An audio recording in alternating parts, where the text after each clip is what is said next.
Jose, welcome to the podcast. So excited to have you here. Great to be here. So, I love what you do. You have a really big presence online and you're talking about investing as a first generation Latino investor. And so, I want to get to know you more. Let's get into your backstory first off as to how you found yourself in this space. Yeah, happy to. It's kind of a crazy story, like I tell everyone. So, I was born in Caracas, Venezuela. I'm an immigrant to the United States with my family. And I know you're from PR. So, I lived a little bit in PR before moving to the US. And that's where my younger brother was born. He was born in Aguadilla.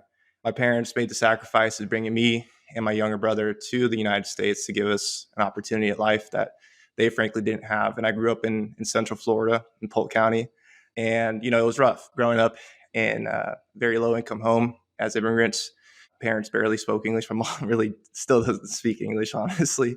My dad said at the end that, it was tough. And from a young age, I learned how important money was, right? And especially not having it.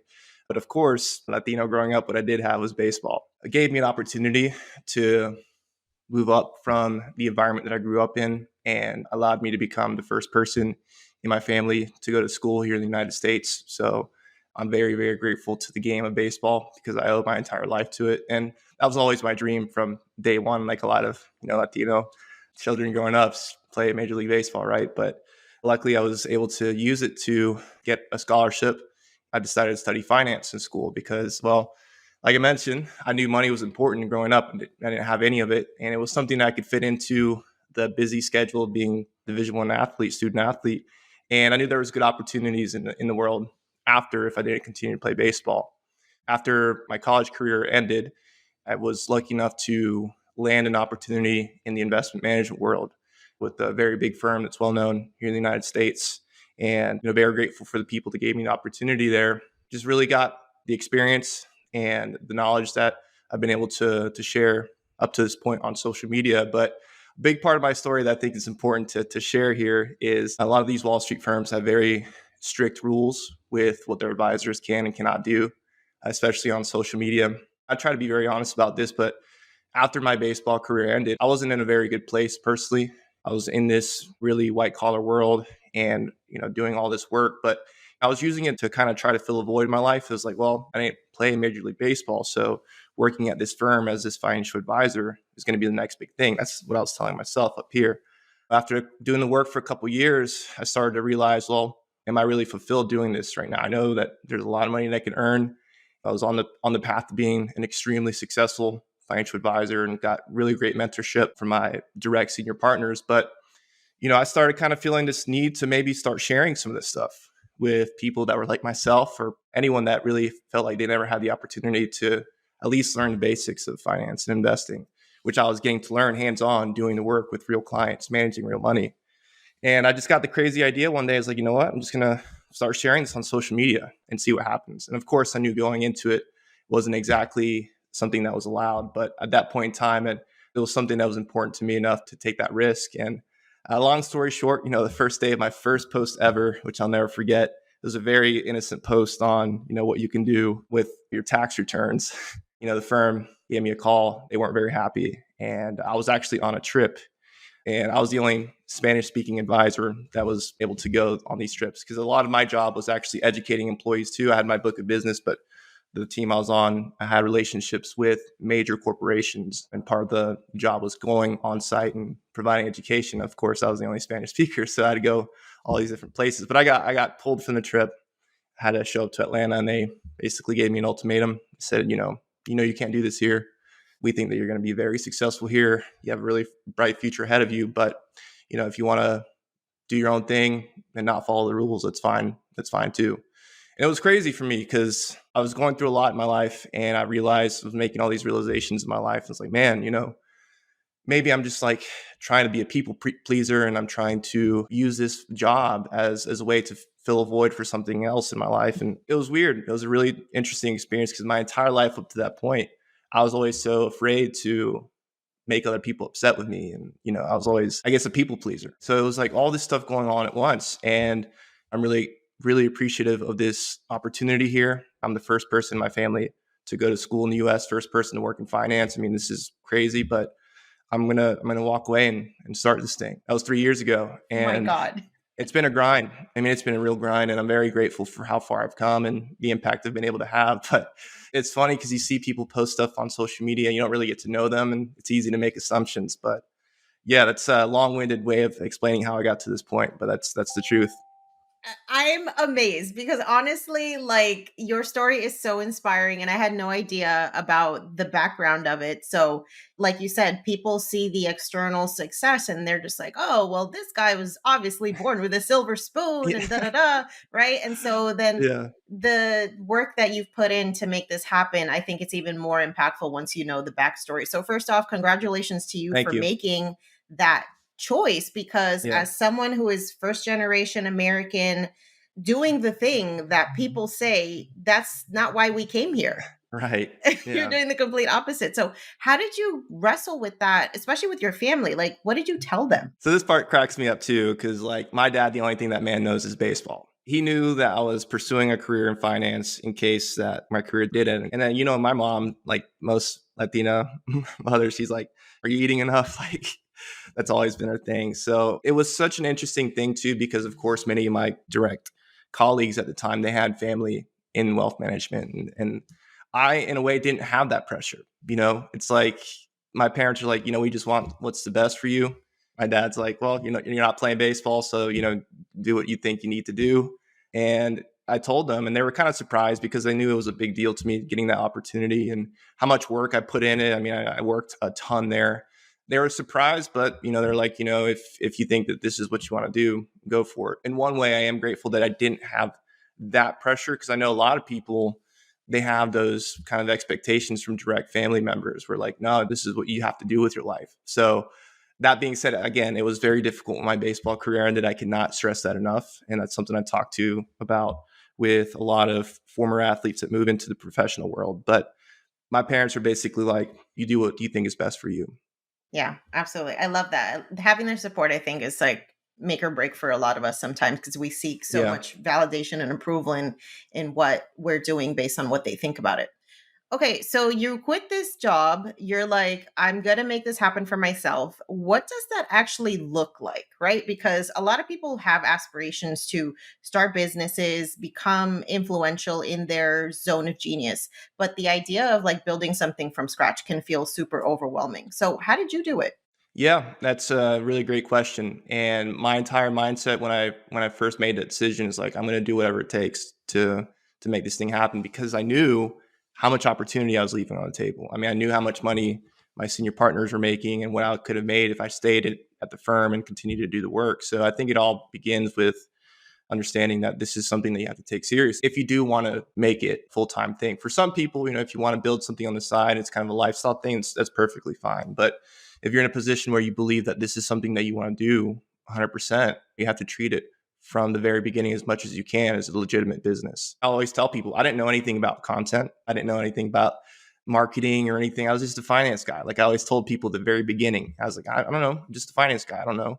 But I had to overcome that mentality too, because if you are going to start being in business for yourself, hey, you have to kind of be somewhat of a marketing person. You don't have to be an expert, but you have to understand the basics of branding. I had to learn what is a sales funnel, what is content, how do I shoot this video, how do I put captions on things, what type of content do people want. So it was another crazy thing too, because it wasn't like I was just stepping away from something. I knew exactly what I had to do. I just kind of like made this crazy leap of faith and really had no idea what I was doing.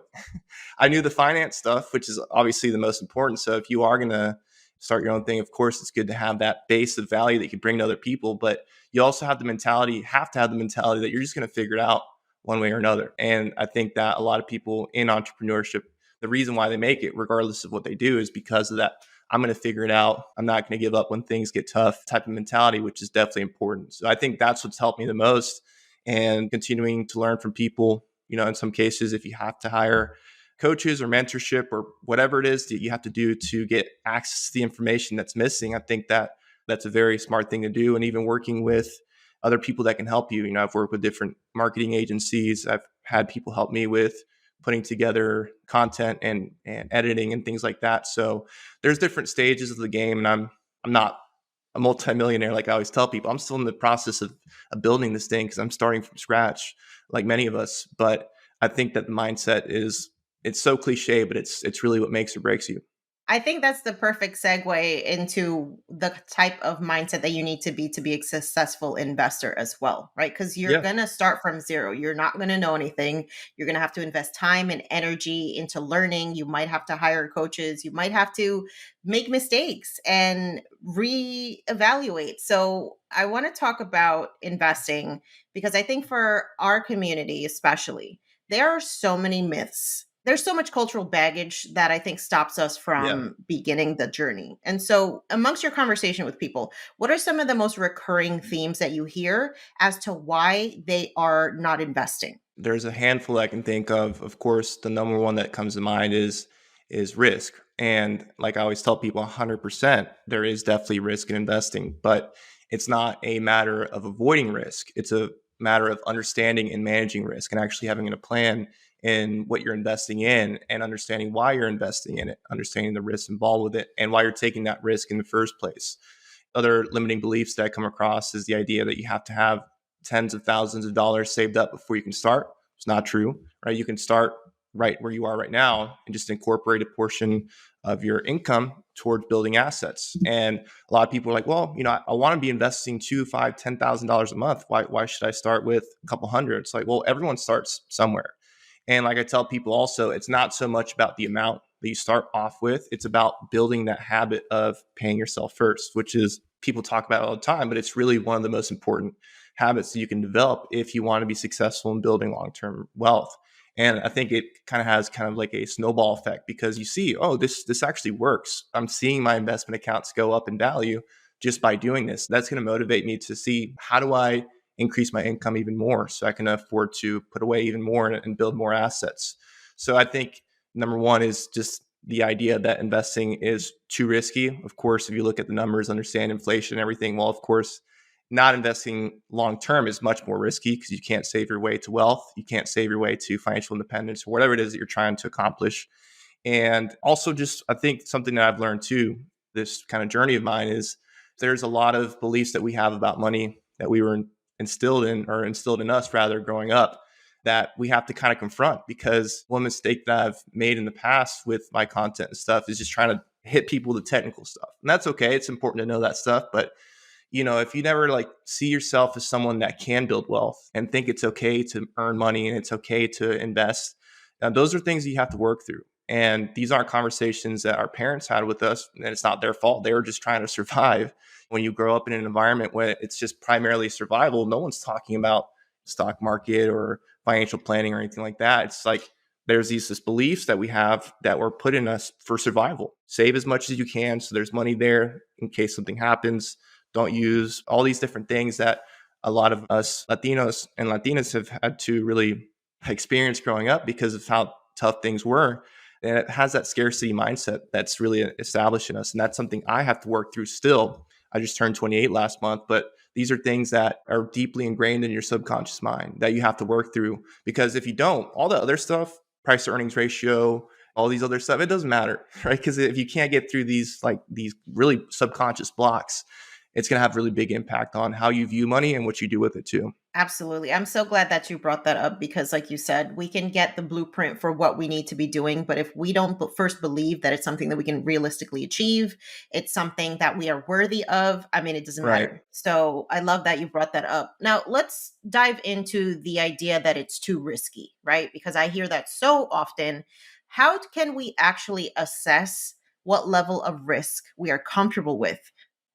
That's a great question. So that concept that you just talked about is called risk tolerance. And basically that just means how comfortable am I personally as an individual with seeing my account go up and down in value, because this is definitely part of investing, right? So there's a number of ways. I mean, when I was a financial advisor, we had the standard questionnaire that you give to people. There's plenty of them online. Just look up risk tolerance questionnaire and it'll just give you a couple different questions like you have this amount invested. If the account goes down by this much, how likely are you to panic and sell? Questions like that. And at the end of the questionnaire, it'll say, okay, well, based off of your responses, we think that you have a moderately aggressive appetite for risk. So pretty aggressive, not all the way to the right, but not very scared of risk either. And all of us have unique tolerances for risk. So that's one way. But I think the best way that you can actually really understand how okay are you with seeing ups and downs in your investments is to actually experience volatility, actually experience bear markets and drops in the markets and see how that makes you feel. Because it's kind of like a video game versus real life. It's one thing to do it in practice or in the video game, but it's another thing to actually see it actually happen to you, see your hard-earned money go down in value. So there's plenty of free resources out there that you can use to kind of assess how comfortable you are with risk. But I think that the best teacher is definitely experience. And I know the markets have been a little bit rocky to start off the year now. A lot of people are talking to me about that. I'm like, well, you need to understand it's actually good for you to see this, because we know after almost 100 years of market data, yes, stocks go up long term, but the market works in cycles: bear markets, bull markets, bear markets, bull markets. And you need to understand it ahead of time, because if you're newer to investing, you've probably only seen markets go up. And now we're seeing, okay, that's not always the case.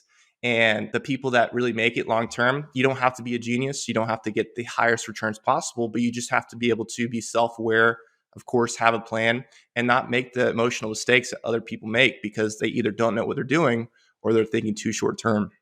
Yeah, absolutely. So I'm recently turned 36, and so I was one of the cohort of humans who graduated from school right around the Great Recession. So I Wow. graduated about 6 months before the Great Recession of 2007, 2008. And so seeing that, I literally just started investing, 22 years old, putting money in my 401k, and then I'm like, "Oh, wait a Right. minute. Hold on. What's happening?" I don't know what told me not to panic, but I didn't. Like, I didn't keep investing, but I didn't take out what I had already put in. And now, Right. like all these years later, I see the fruits of having that forethought. So when I Yeah. saw what happened in 2020, I was like in a completely different mindset. I'm like, wait a minute. Oh my God, the market's on sale again.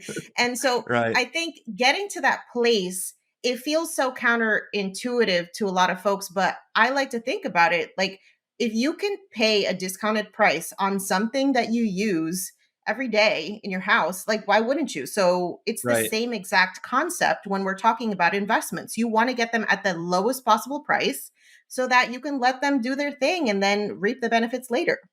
Exactly. Yeah, it's one of those things that's much easier said than done, right? Everyone says, "Well, it's just buy low, sell high," right? Well, it's sometimes it's a little bit more difficult when that actually happens. When we see a drop in the market, and the natural thing is to say, "Well, I'm just going to wait until it goes back up." Well, what are you doing now? You're buying high, and then if you're panicking, you're selling low.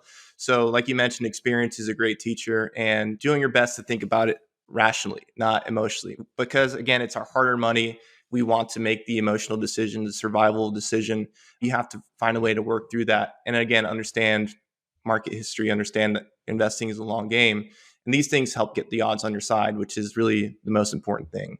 I think another thing that overwhelms a lot of people is like figuring out what their actual goal with investing is. Mm, So, figuring out what that number is, how much do I need to be saving? What if I need to plan for helping family? Like, all of yeah. those logistical questions can make folks just be like, I can't even answer this question, so I'm not even going to try. What's your thoughts on that? I think the best place to start is with the end in mind and understanding what that end goal is. Now, that being said, I recognize that sometimes it can be daunting for people. Are like, I don't know. I guess retire. I guess pass down generational wealth. I don't know, and that's okay. But I think it's important to start somewhere. At least have an idea, because when you at least have an idea of what the end goal is, you can put a strategy around that. But if you make the mistake of saying, "Well, I just want to build wealth," the example I give people is like, "Okay, well, if you just want to build wealth, that's just like saying, well, I'm going to go to the airport and take whatever flight I get.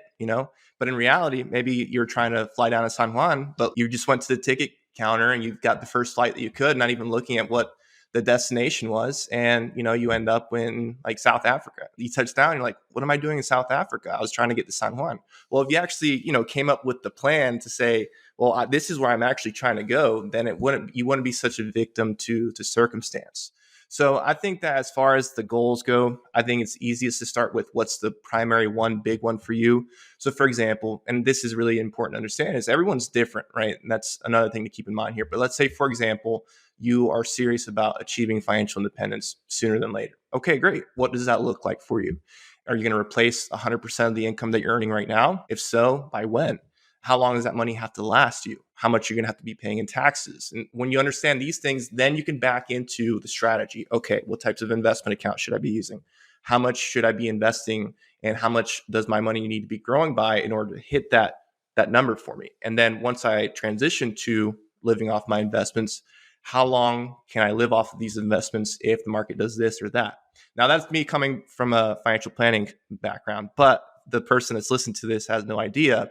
Again, I empathize with you, and I'll say that there are a lot of helpful free financial planning tools online that don't 100% replace a true financial plan with working with a financial planner, but it's much better than nothing. Because again, if you at least have a rough idea, you can make projections. You can say, okay, well, maybe 20% of my income isn't enough. Maybe I need to work to increase my income so I can afford to accumulate more assets that grow in value, so I actually get closer to achieving that goal. So the majority of people here in the United States, they invest for retirement. That's fine. I think it's a great goal. But I also would say keep in mind, what are your personal circumstances? Because people have family. Maybe you have children that you want to help have a better head start financially than what you had. Maybe you can use custodial accounts for that, or help them go to school using something like a 529 plan. So do your best to begin with the end in mind. Be as clear as you possibly can with those goals. And then with that, you can start backing into the other pieces of the puzzle. I love that advice. Okay, so we know that the pay gap is real, especially when we're talking about the Latino community in general, but I think Latinas even more so. So, what do you say to folks who are like, yeah, cool, should start investing. Everybody's telling me that, but like, I don't have any money. How do I get started when I only have like $10, $20 to spare? What accounts can I use? What should I be buying with this? What are your thoughts? That's a really great question, too. And I think that going back to the mindset thing, I think that it's really important to realize that in today's world, the reason why people get paid because you're able to provide value to a certain type of person or to an organization or whatever it is. And again, I know this is much easier said than done, but if you can commit to either building some sort of skill set, some sort of knowledge base while you're grinding it out, doing what you're doing right now, just to make sure that the bills are paid and everything's taken care of. I think that's one of the best investments that you can make in yourself and your time. And with all the opportunities available in today's world, online, social media, and everything, you definitely can take it upon yourself to increase your income. Again, much easier said than done, but I think that that's important for me to say because we always have that amount of really control over our earning power. I think it's important to adopt that mentality. And second, I would say depends on where you are. I think the majority of people, they do their investing through their employer's plan, which may or may not make sense. Again, depending on your goal, depending on your employer's plan. But if you find that it is a solid retirement plan and you do want to build some wealth for down the road to at least get the ball rolling, I think that's the easiest place for you to start because you can automate a portion of your income to go into that plan. You don't even have to think about it. It's kind of like putting your bills on auto pay. Like I tell people, your phone bill gets paid. You don't really even think about the money that's going towards that. So it's a little bit cliche, but people say, well, treat investing kind of like a bill. And if you can do that, even if it's $50 a week or $100 every 2 weeks, whatever it is, again, start with what you can. And then as far as amounts go, it's not as important what you start putting away. It's, what can you start off with and build that habit because that's what's going to motivate you to continue to improve. I use working out as an example, right? It's like, well, if you walk into the gym for the very first time in your life, it's not about trying to, have the best bench press or run the fastest mile or whatever. It's like, how do you just start getting in shape and stay consistent? You start seeing some progress. You're like, oh, wow, this actually works. I'm going to make it more of a priority in my life. So I don't think that you should be so overwhelmed by the gap between what you think you should be investing or should be earning.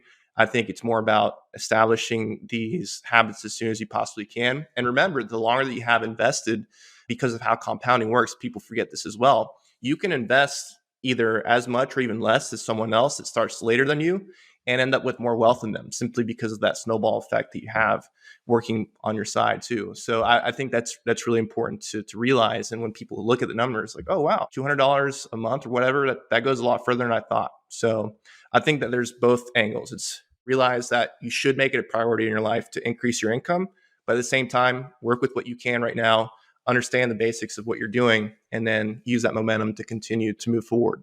Yeah, I cannot stress enough how much I agree with you on both of those fronts, especially the earning income part, because we really have two options here, y'all. We have the option of waiting for the government, waiting for corporate America to figure out that we should be paid our worth, or we can take things into our own hands. And like you said, we have so much access to different ways to monetize our skill sets now with the power of the internet, that the only limitation I believe that most of us have is the creativity. Do you Yeah. actually think you can do this? Because I started all my businesses for like less than $100.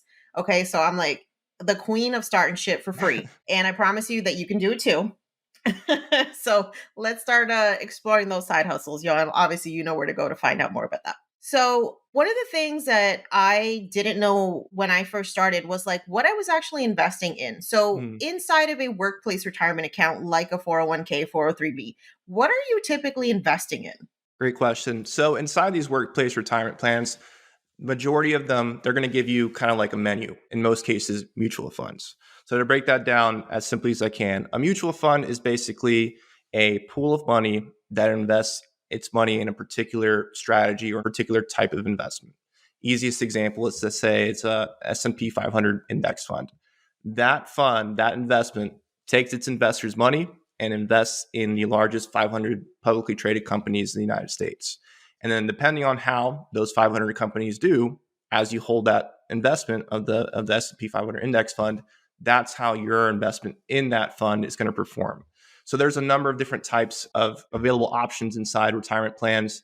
By default, most of them have something called like a target date fund, which is what a lot of people opt in for if they want to be very hands off with their employer's plan, which basically says, okay, it's a 2060 T. Rowe Price target date fund. That means that they're assuming that you're going to retire in the year 2060.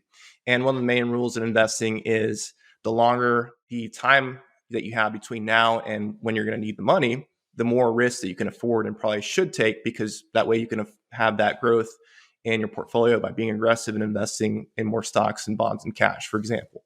So target date funds are one of the most popular options inside workplace retirement plans. And then there's other types of mutual funds too. So if you want to have access to a particular type of fund, for example, an international fund that invests in countries outside of the United States, you can do that. And it really depends on what your plan allows for, because every workplace retirement plan is different. Some of them allow you to invest in your company stock. Some of them allow you to invest in really anything that you want, which can be rare, but that's an option too. The simplest way is to think about it is usually you're giving that menu. And then your job is to pick from that menu what makes the most sense for what you're trying to accomplish. And especially with the retirement account, that's something that you should not even be thinking about until much further down the road, because you're not supposed to be able to access those penalty free until 59 and a half. If you at least start off with that mentality, you understand, okay, this is a long-term investment type of thing, I think it helps you make those decisions a little bit more. I love that. Okay, so we also have a lot of self employed people, Mm, freelancers, 1099 workers who listen to this podcast and they don't necessarily have access to one of those accounts. So, what yeah. would be your advice for somebody who's still obviously, even if you love your job and you want to do it forever, maybe you can't do it forever. So, we have to plan for retirement as entrepreneurs too. What Right. advice do you have around that? So there's a number of different options that you have when it comes to either small business or self-employed retirement plans. One of the simplest that I think that most people can opt in for is called a SEP IRA, SCP IRA. The benefit to that is the contributions come directly from your company's profits. So that's actually a deduction from your business's net profits, which can potentially reduce the income tax that you owe, depending on how your business is set up, of course. And that money grows tax deferred, just like in a 401k. And then you also have the option to do something like a solo 401k, which is exactly what it sounds like. It's a 401k plan, but for self employed individuals. And in many cases, your spouse can actually contribute to that as well.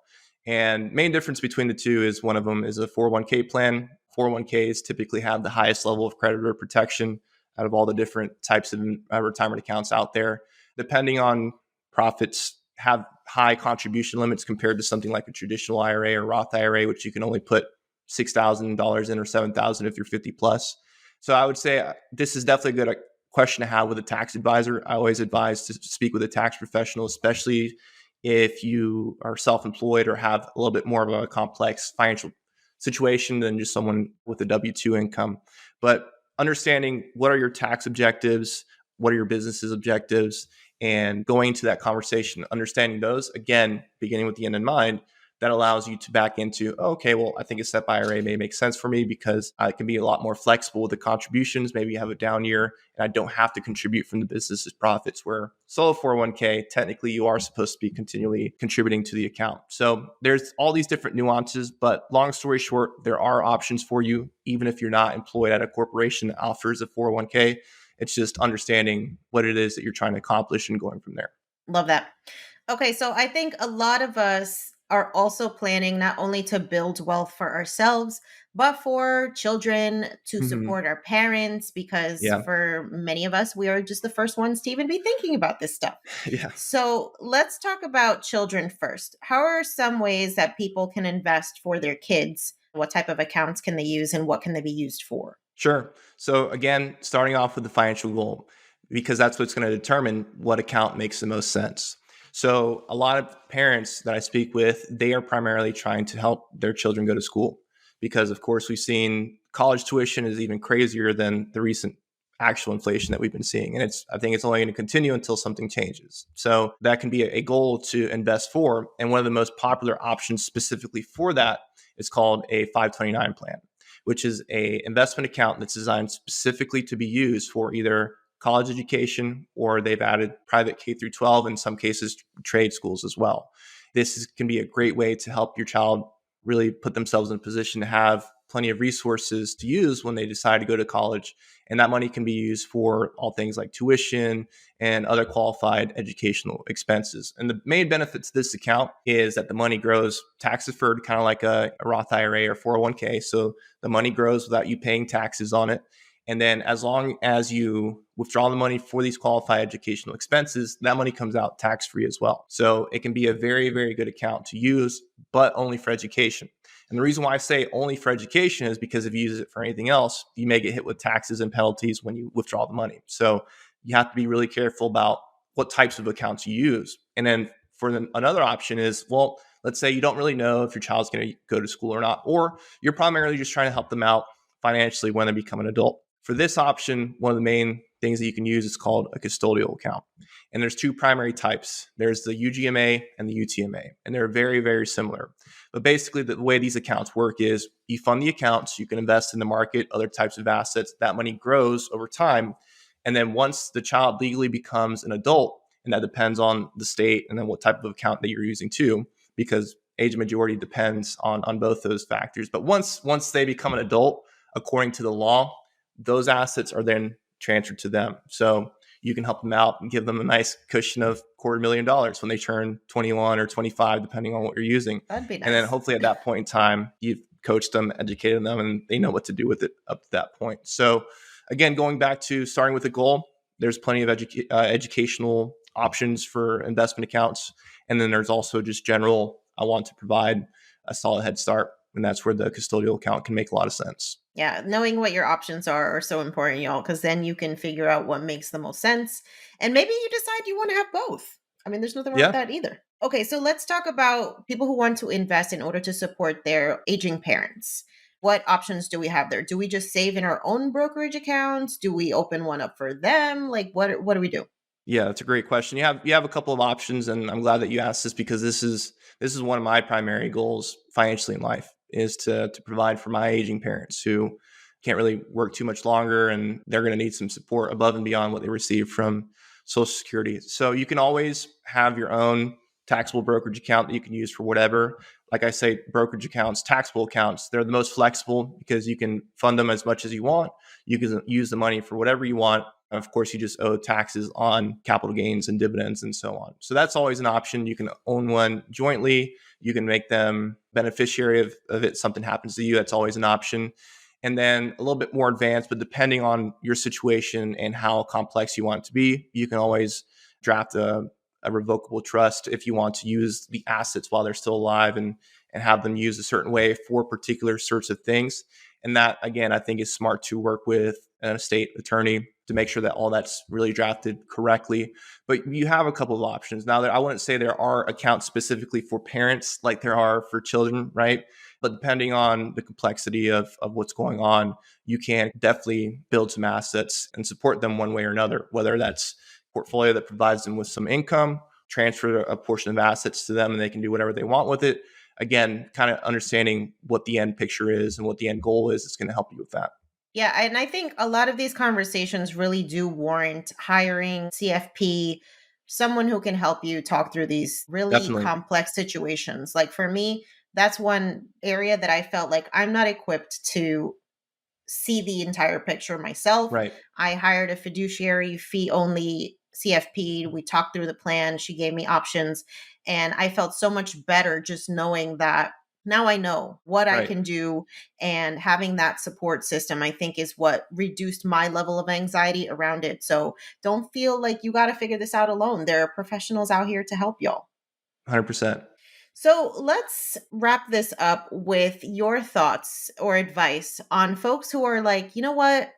I know I want to get started investing, but I am so overwhelmed with where to start. What's your best advice?